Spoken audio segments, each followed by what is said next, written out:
Te damos la bienvenida a EPEAGRO, un proyecto sonoro centrado en el sector agroalimentario de España creado por Europa Press. Cada mes encontrarás una nueva entrega con la que estar al tanto de la actualidad y profundizar en las numerosas aristas de un sector fundamental en la economía del país. Lo haremos con un repaso de las noticias más destacadas y de la mano de sus protagonistas que pasarán por nuestros micrófonos.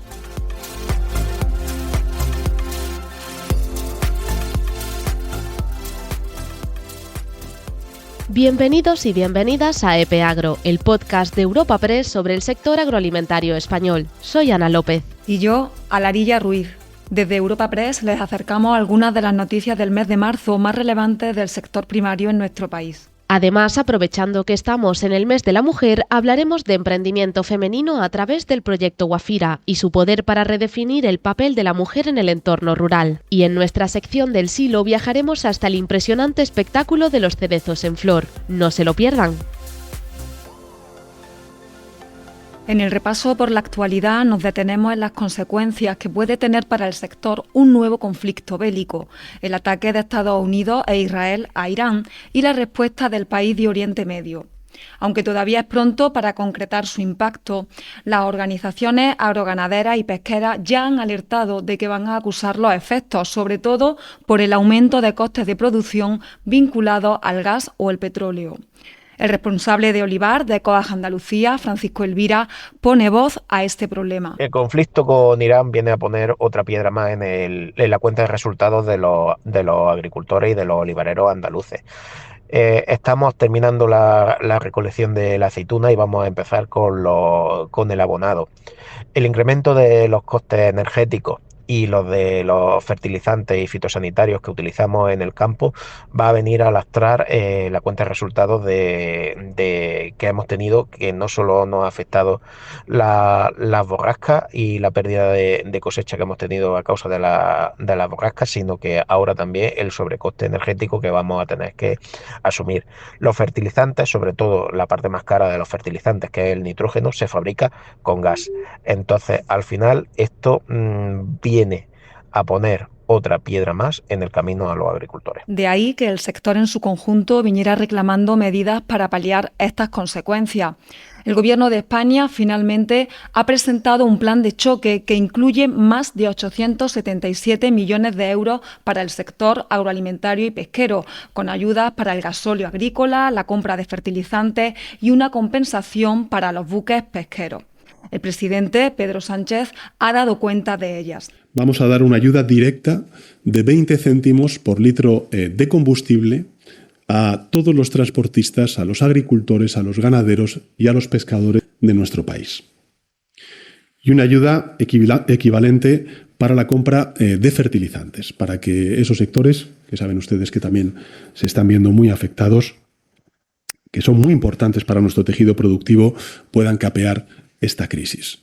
Y para contener, por supuesto, todo lo posible los precios de la cesta de la compra. Organizaciones agrarias como UPA y COAG consideran que estos mecanismos van en la buena dirección, aunque apuntan que habrá que actualizarlos y adoptar otros en caso de que la crisis se prorrogue.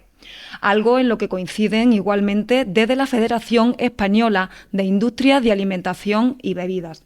Cristóbal Cano es secretario general de UPA.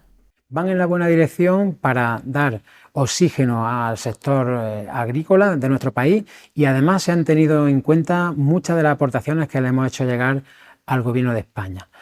En primer lugar, en todo lo que tiene que ver con las ayudas directas vinculadas al consumo de fertilizantes y gasóleo agrícola, que son dos de las materias primas que más nos han subido en estas últimas semanas y por tanto esas ayudas directas vinculadas al consumo tienen que ir bien dirigidas y ayudarnos a solventar este bache.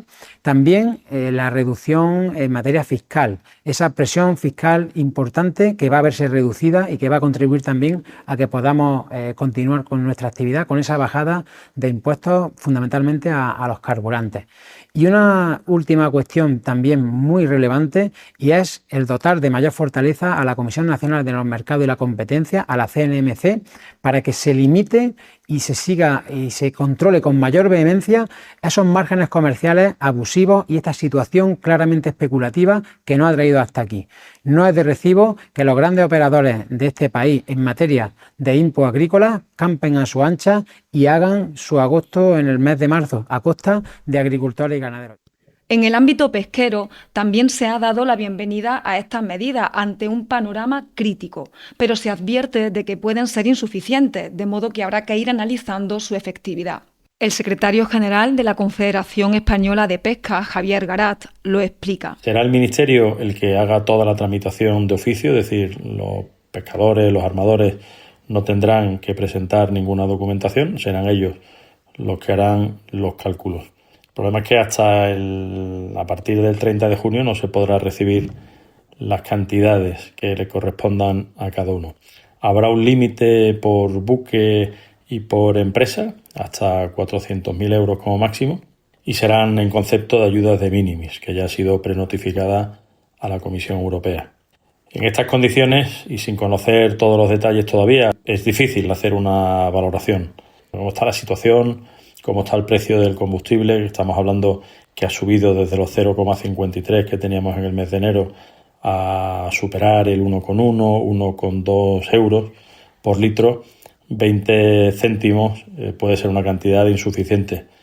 Habrá barcos que no serán capaces, incluso con esa ayuda de los 20 céntimos, de hacer rentable su actividad y que se pensarán seriamente el mantener los barcos en el muelle. Habrá que ver de aquí al 30 de junio cuántos de los barcos pueden continuar pagando el precio que van a pagar y todo dependerá de cómo se vaya desarrollando la guerra, el conflicto y la evolución de los precios.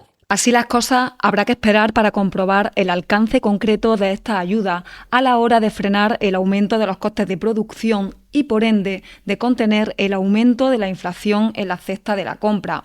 Algo de lo que ha advertido, por ejemplo, el presidente de Mercadona, Juan Roig, al señalar que tendrán que subir precios si aumentan los de las materias primas. Nosotros, si las materias primas suben o bajan, nosotros subimos o bajamos. Nosotros no podemos influir en el precio de la materia prima. Nosotros, por ejemplo, pues desde entre enero y febrero y el principio de marzo hemos bajado, porque las materias primas estaban bajando, hemos bajado 300 productos.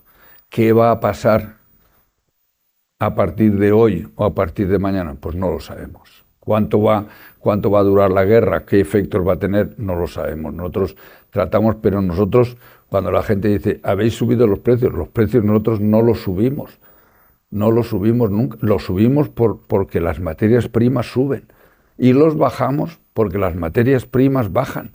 No depende de nosotros, de nosotros ni ningún distribuidor. En este contexto marcado por la volatilidad y la incertidumbre geopolítica, la patronal del gran consumo aboga por la búsqueda de mercados alternativos ante la posibilidad de cierre de socios clave como Estados Unidos y alude al acuerdo con Mercosur como una oportunidad, mejorando eso sí lo que haya que mejorar. Así lo indica el presidente de la Asociación de Fabricantes y Distribuidores, Ignacio González. Necesitamos buscar mercados alternativos cuando vemos que otros mercados tan importantes como Estados Unidos se cierran o tienen el riesgo de cerrarse. Tenemos que interpretar Mercosur como una oportunidad, explicarlo bien, mejorar aquello que haya que mejorar, pero abrir mercados de ese tamaño, exigir a nuestros políticos preparación y altura de miras, de manera que las disputas partidistas queden a un lado y exista de verdad un plan país para estos problemas. Precisamente sobre el acuerdo de libre comercio entre la Unión Europea y Mercosur hemos conocido esta semana que entrará en vigor de forma provisional el próximo 1 de mayo. Será después de que los 4 socios del Cono Sur hayan cumplido su proceso interno de ratificación y con ello Bruselas haya optado por activar su aplicación interina mientras completa el proceso definitivo, que recordemos requiere del visto bueno del Parlamento Europeo y de los 27. Los productores, sin embargo, recelan de este tipo de acuerdos que a su juicio no tienen en cuenta sus necesidades y los convierten en moneda de cambio ante otras actividades. Es el caso de Mercosur, pero también del planteado entre la Unión Europea y Australia, que puede poner en riesgo la producción de cordero en España por el volumen de importaciones solicitado por el país austral y porque puede borrar cerca de 770.000 hectáreas hectáreas de pasto. Una advertencia que hace Raúl Muñiz, presidente de Interovic, organización interprofesional del ovino y el caprino de carne. La flexibilidad de la concesión por parte de la Unión Europea nos tememos que Australia vaya a ser capaz de exportar un montón de toneladas, un montón de miles de toneladas, que sabemos que solicitaba 70.000 para la Unión Europea, que supone, con los actuales niveles de descenso de consumo de carne de cordero en toda la Unión Europea, puede suponer casi un 15% del consumo total, con lo cual lo que supondría aumento de la oferta que hay de carne de cordero en la Unión Europea, con lo cual un descenso en los precios y además una falta de, pues muchas de las cuestiones, medidas que nos piden a nuestros ganaderos, como bienestar animal de transporte, como temas de medioambientales, como muchas otras cuestiones de huella de carbono, todas esas cuestiones que estamos mirando tanto en la Unión Europea a nuestros productores, se obviarían totalmente a las producciones que nos vienen de fuera, como de Australia. El impacto económico sería enorme y el impacto social aquí, pues, la desaparición de más granjas todavía que están desapareciendo, poca sensibilidad de la Unión Europea hacia un sector tan vulnerable como es el del sector ovino, que ya venimos de acuerdos anteriores muy perniciosos para nuestros intereses, como puede ser el de Nueva Zelanda, con una concesión enorme de carne de cordero, Mercosur y actualmente a Australia. Además, volvemos a hacernos eco del brote de peste porcina africana en Cataluña, ya que se ha detectado un primer caso en el municipio de Barcelona que ha llevado a cerrar el parque de Collserola. La secretaria general de Agricultura de la Generalitat, Cristina Massot, ha informado de las restricciones y de la labor que se continúa realizando para contener el brote, cuyos positivos superan ya los 230. La escuchamos. Creemos que el cierre o limitar este cierre al Parque Natural de Collserola en el ámbito de Barcelona es proporcionado y suficiente para responder a nuestras necesidades. Por lo tanto, dejar muy claro que el resto del municipio de Barcelona no se ve afectado por ningún tipo de restricción. O sea, Barcelona entra en la lista de los 18 municipios afectados por las restricciones derivadas de la peste porcina africana, pero solo en el ámbito del parque de Collserola.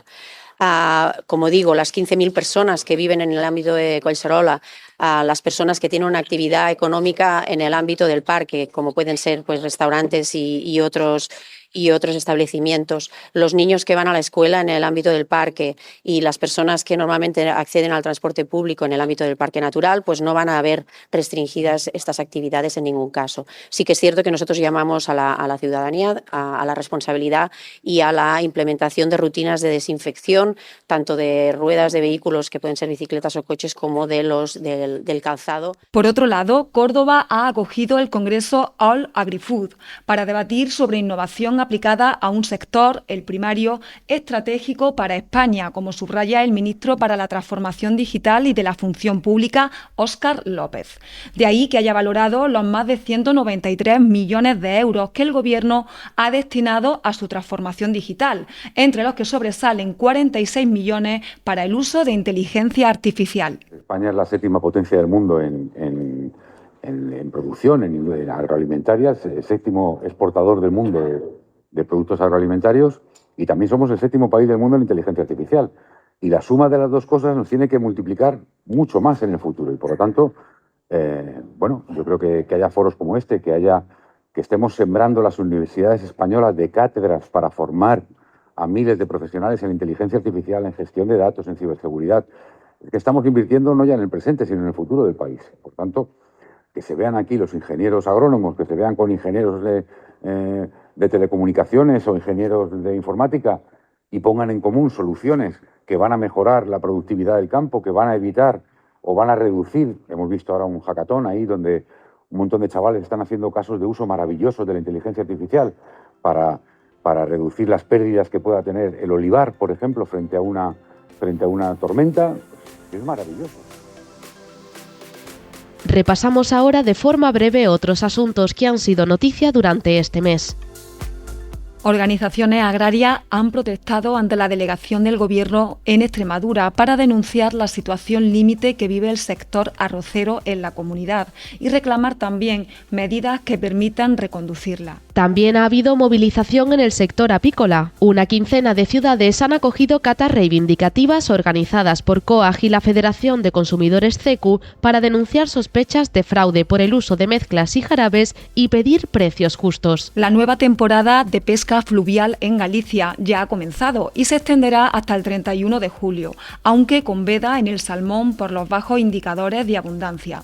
La actividad también ha arrancado en los ríos de Asturias con trucha y reo y en aguas del Cantábrico y noroeste la pesca de la sardina ibérica. Las semillas de olivo han entrado por primera vez en la bóveda global de semillas de Svalbard, en Noruega, denominado el Arca de Noé de las semillas y la mayor instalación del mundo dedicada a la conservación a largo plazo de semillas agrícolas. Esta acción es un avance importante en la protección del patrimonio genético mundial del olivo, una especie que no es ajena a grandes desafíos globales, como el cambio climático, la pérdida de biodiversidad o la aparición de nuevas plagas y enfermedades. La producción nacional de cerveza creció en 2025 un 0,5% hasta los 41,5 millones de hectolitros, en un contexto marcado por el estancamiento del consumo nacional.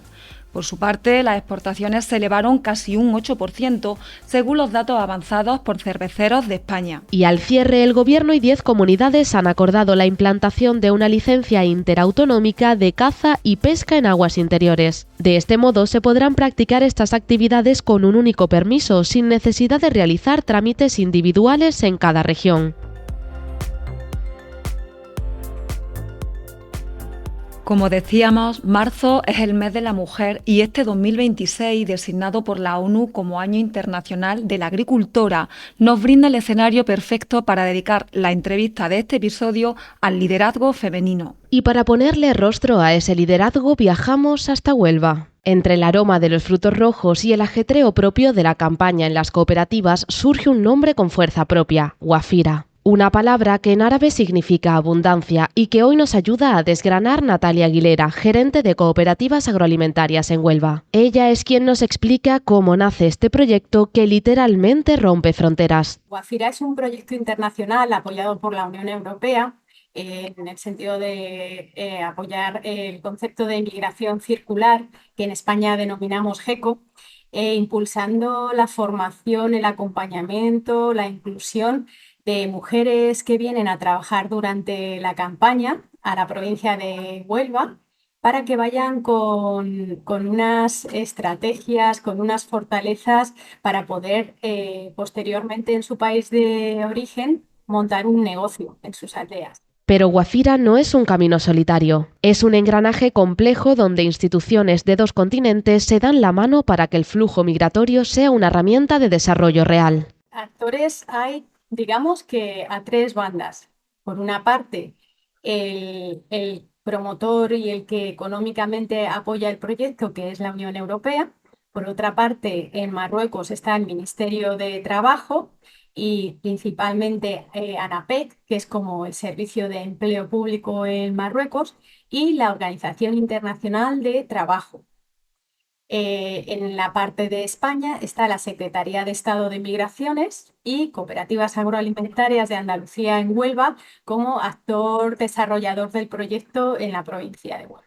En esta segunda edición de Guafira, Guafira 2, entran a participar 2 países más, que son Francia y Portugal. El corazón de este proyecto es la transformación, pasar de ser manos que recolectan a mentes que dirigen. Un proceso de empoderamiento que empieza en el invernadero y culmina en un plan de negocio. Este proyecto es transformar las vidas de mujeres recolectoras que vienen a la provincia de Huelva, que son todas de Marruecos, de distintas zonas de Marruecos, a empresarias, digamos, porque al final lo que conseguimos es que monten actividades económicas en sus zonas rurales. La transformación principalmente se consigue gracias a un equipo humano de profesores y de mediadores que está hiper implicado en el proyecto y que son grandes profesionales ya de por sí.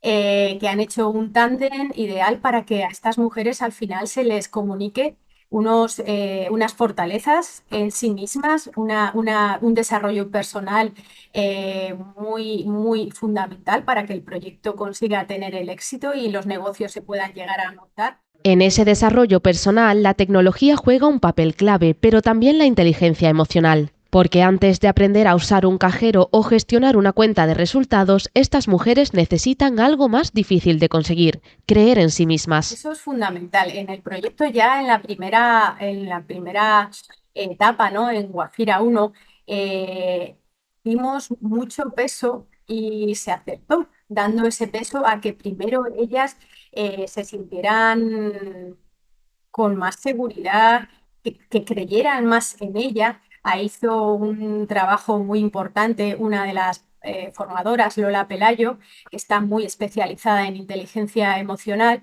y consiguió que ya a partir de ahí fuera todo mucho más sencillo, que ya la formación que les dábamos en pensar bien su negocio, pensar bien sus proveedores, pensar qué tipo de otras empresas similares a las que querían montar iban a tener, qué tipo de clientes, ya todo fue fluido, pero partiendo de la base de que esas mujeres que venían bastante retraídas, con inseguridades, que pues les costaba incluso hablar en las clases, pues al final han terminado hasta haciendo alguna grabación, ¿no?, en vídeo y viendo, ¿no?, qué fortalezas y qué felices son a día de hoy. Y todo ese trabajo ha dado resultado. Lo que comenzó como un modelo experimental en Huelva se ha consolidado hoy como un motor de desarrollo real, con datos que hablan por sí solos. En Guafira 1 dimos formación y acompañamiento a 250 mujeres y a día de hoy tenemos 209 negocios en sus aldeas, y en esta nueva fase en Guafira 2 contamos con 225 mujeres. Y bueno, pues estamos empezando con mucha ilusión, mucha fuerza y muchas ganas. Detrás de esos 209 negocios hay historias reales con nombre propio. Es el caso de Fátima, que ha ahorrado a sus vecinos kilómetros de caminata bajo el sol de Marruecos para comprar algo tan básico como el pan. La verdad es que los 209 son ejemplos de superación, pero como no tenemos tiempo te voy a contar algunos proyectos muy bonitos, por ejemplo, como el de Fátima, ¿no?, que ha montado en su aldea una tienda de un desavío donde puedes comprar un poquito de todo y suministra a esos vecinos, ¿no?, de su aldea productos que antes tenían que moverse a 3 kilómetros y además por camino de tierra, ¿no? Y a día de hoy pues les da esa posibilidad, y no solamente eso, sino que también le fueron pidiendo: oye, hombre, Fátima, ¿por qué no nos vendes también pan? Y pues compró un horno y está haciendo a día de hoy también pan. O el caso de una madre de 9 hijos cuya vaca, comprada con el esfuerzo en los campos de Huelva, ha parido un ternero que lleva por nombre precisamente el del proyecto que le cambió la vida. Criaban a vacuno para otras personas y con esto consiguieron, con este proyecto de Guafira, compraron una vaca de leche, y esa vaca de leche tiene un ternero y el nombre de ese ternero es Guafira. Eso les da mucha posibilidad de desarrollo para sus hijos, para esos 9 niños, ¿no? Porque es verdad que ya viene a trabajar con nosotros y ganan bastante dinero, ¿no?, durante los meses en los que vienen a Huelva, pero el tener esa otra posibilidad de tener un negocio in situ, ¿no?, en su país de origen, les genera muchísimas más opciones. Aunque el origen es la tierra, el destino de estos negocios es diverso. Muchos de ellos se basan en el sector agroalimentario, pero también hay cabida para la artesanía o la moda. Sin embargo, el camino no es fácil, todavía quedan muchas barreras que derribar. Son muros que nosotros, gracias a Dios, no les tenemos, pero ellas todavía tienen muchos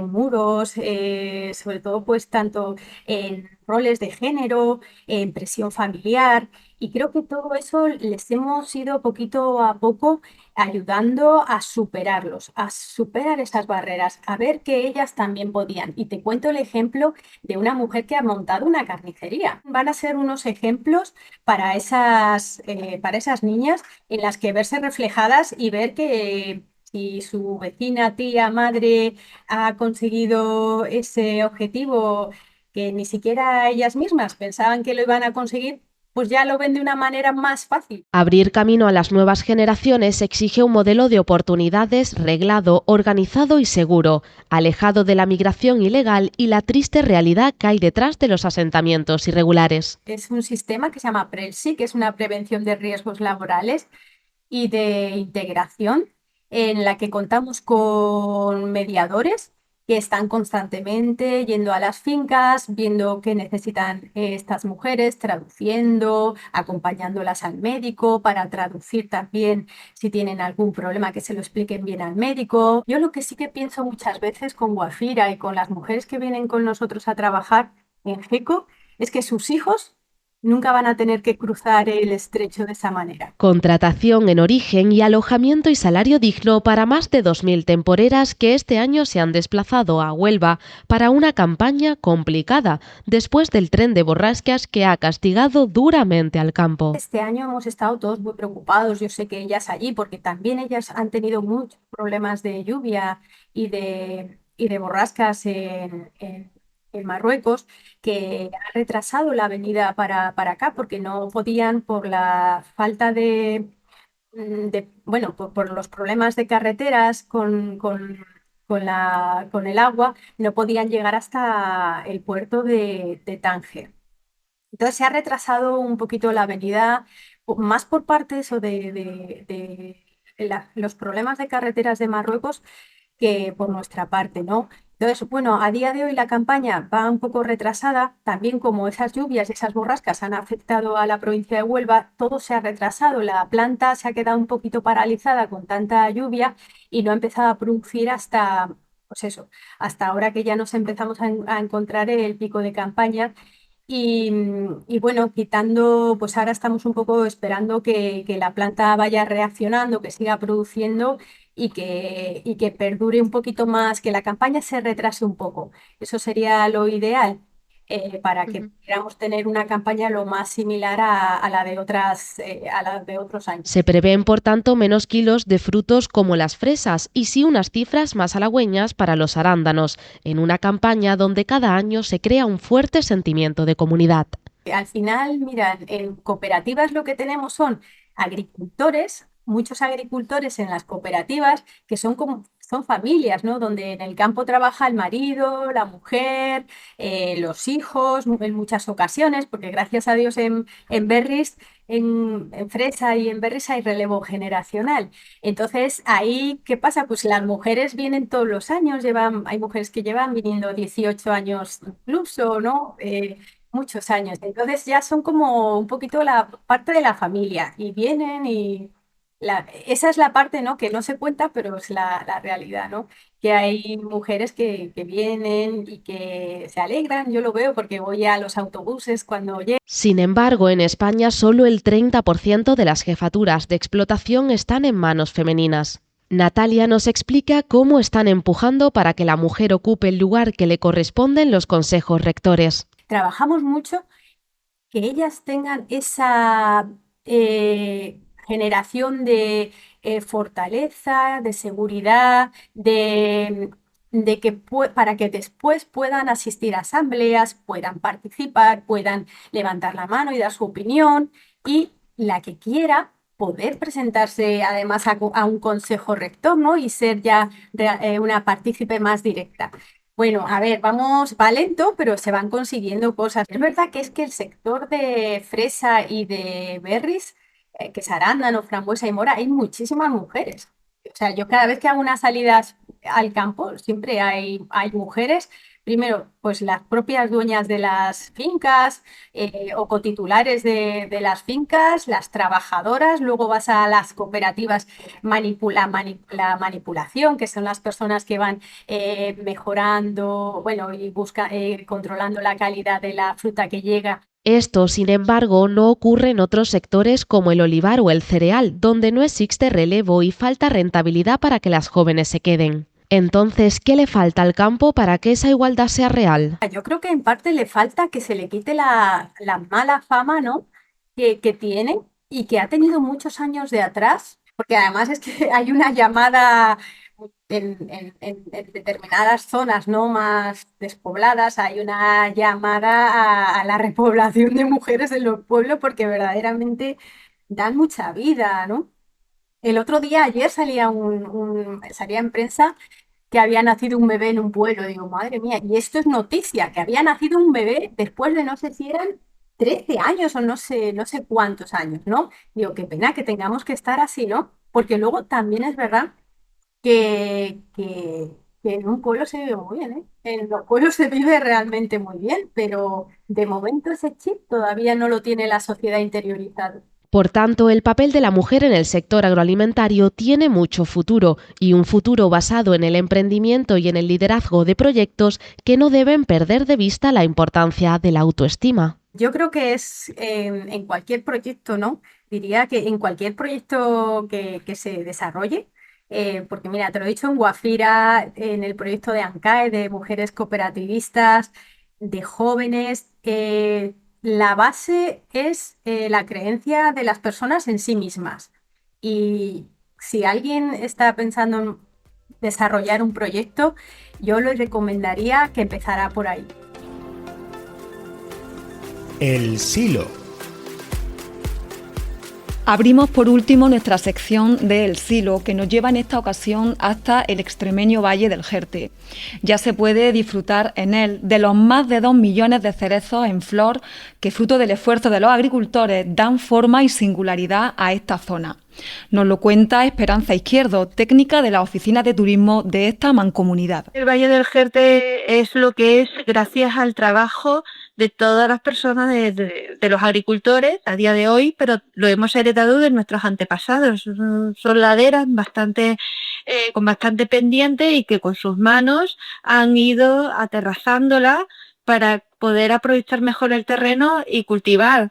El Valle del Jerte está muy ligado a la agricultura, realmente prácticamente es el 100% la agricultura. Casi todas las familias viven aquí del cultivo de la cereza, la castaña, los olivos, pero sobre todo la cereza. Y la agricultura sería otra cosa, no lo que tenemos ahora, que ofrecemos y que vienen a la gente a visitar.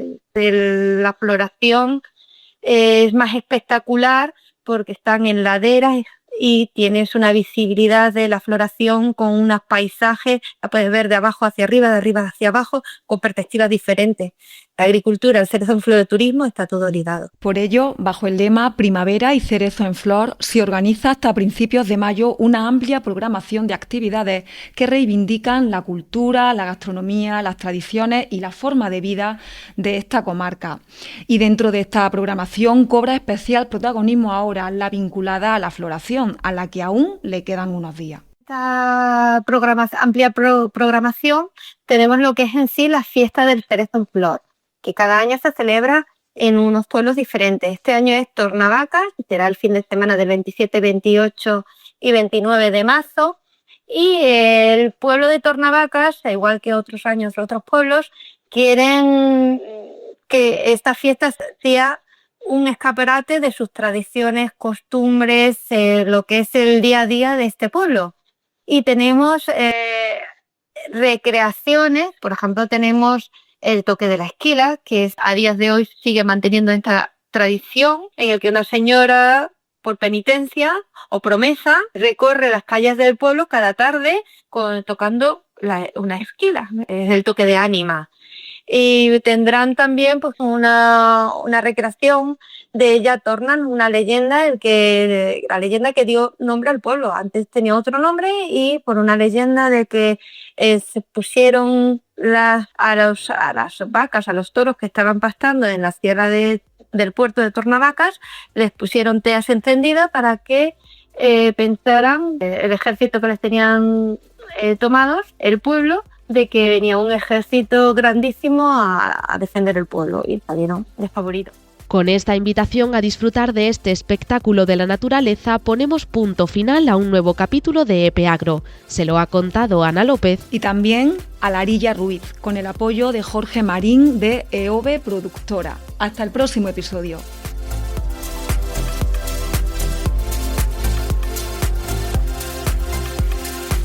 Puedes consultar toda la información sobre estas noticias en la descripción de este capítulo y a través de nuestra web europapress.es. Encontrarás un enlace para suscribirte a este podcast a través de tu aplicación preferida en europapress.es/podcast, donde también encontrarás el resto de programas de nuestro catálogo sonoro.